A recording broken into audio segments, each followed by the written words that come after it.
Welcome to The Explainer. Today, we're diving straight into an absolutely fascinating and honestly pretty eye-opening study called Death by a Thousand Cuts: The Impact of Gender Bias on Career Progression. It's by Professors Jasmine Bohl and Hilla Fogel-Yari. We hear a lot of talk about workplace inequality, but this research takes a deeply analytical look at the exact day-to-day mechanisms of how these disparities actually happen. We've all heard the phrase glass ceiling, right? It's this idea of a single, highly visible barrier blocking women from top executive roles. But the authors argue that just shattering that ceiling isn't enough. The reality is actually much more like sticky floors and a thousand cuts. What they mean by that is it's a series of continuous, implicit biases that accumulate from day one. Individually, any single cut might not seem like a big deal, but when they compound over time, they severely restrict career progression. To really understand how these cuts accumulate, we're going to follow the chronological life cycle of a professional. Here's our agenda for today. First, the root, gender stereotypes. Second, bias in recruitment and hiring. Third, the trap of task allocation. Fourth, performance evaluation and promotion. And finally, stopping the thousand cuts. All right, let's jump right into section 1, the root, gender stereotypes. Before we walk the timeline of a career, we really have to understand the foundational psychological mechanism at play here. The study points out that from a very young age, society conditions us with deeply rooted subconscious expectations. Women are typically expected to be communal, meaning kind, pro-social, and cooperative. Men, on the other hand, are expected to be agentic, competent, ambitious, and assertive. And these aren't just descriptions, they're prescriptive. They dictate how people supposedly should behave in the workplace. Now, you might be wondering, why do our brains even rely on these categories? Well, the researchers explain that stereotypes basically act as automatic mental shortcuts, or heuristics. When managers are just overwhelmed by a landslide of resumes or they have incomplete information about a candidate, their brains automatically trigger these stereotypes to fill in the gaps. And the scary part? This often happens entirely subconsciously.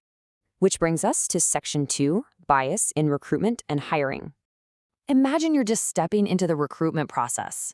It turns out implicit bias is acting as a filter at literally every single stage of the funnel. It starts before a candidate even applies, moves into the confidence required to submit an application, relies heavily on who is recommending whom, and ends with highly subjective hiring decisions based on a vague sense of cultural fit.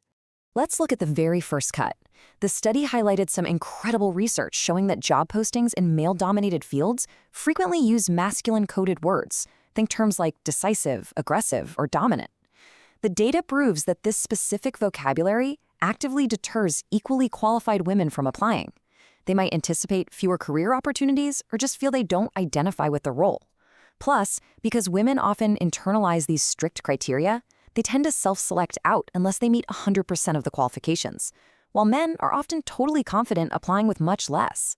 Moving right along to section 3, the trap of task allocation.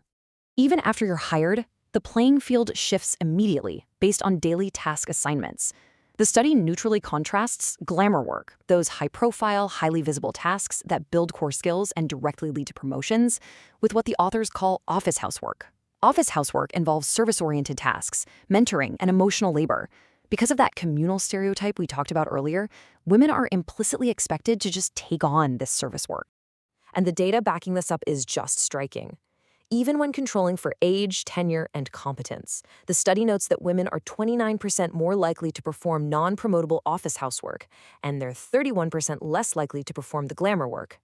This is a massive invisible cut. It literally steals time away from the core developmental tasks required for advancement, and it leads straight to burnout. But here's the thing. It's not always pushed from the top down. Sometimes women utilize what's called intentional invisibility.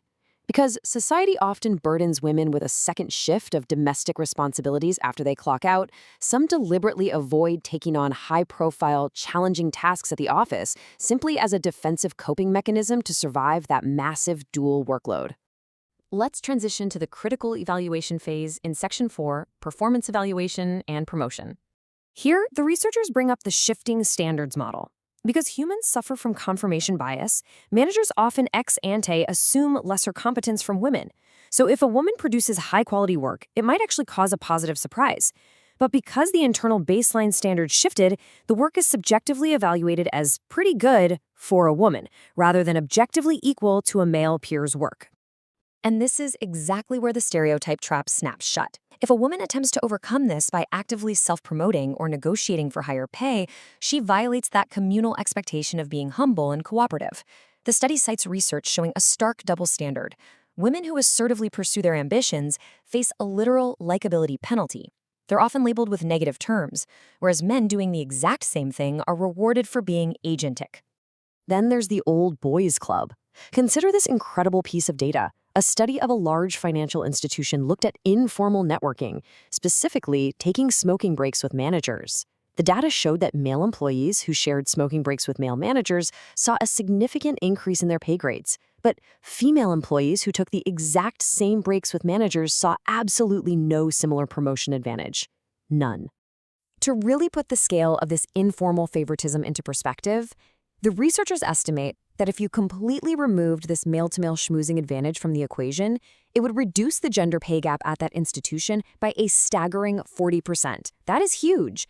It shows just how heavily informal networks favor men, leaving women reliant on much slower, traditional routes for advancement. And honestly, even when women successfully navigate this incredibly complex maze to make it to the very top executive levels, the cuts still haven't stopped. The study points out that women in those top positions still earn 23% less than men in equivalent senior roles. The cuts truly do accumulate across the entire span of a career. So, how do we fix this? That brings us to our final section, Section 5, Stopping the 1,000 Cuts. The professors outline some absolutely vital, actionable takeaways organizations can implement right now to actively mitigate this bias. First, audit job descriptions for neutral language, so you aren't deterring talent on day one. Second, managers must explicitly list out all tasks, including that invisible office housework, and distribute them equally. Third, ditch the gut feelings and evaluations, rely on objective performance data instead. Fourth, because women face a penalty for self-promotion, senior leaders must deliberately highlight female accomplishments publicly to create new social norms. And finally, bypass that old boys club by actively searching for talent outside standard network channels. It's a systemic issue for sure, and it requires deliberate daily awareness to fix. We have to change the expectations we hold for ourselves and others. So I want to leave you with this to think about. Look around your own organization. How many invisible cuts are happening in your workplace right now? And what step will you take today to stop the bleeding? Thanks for watching this explainer, and keep learning.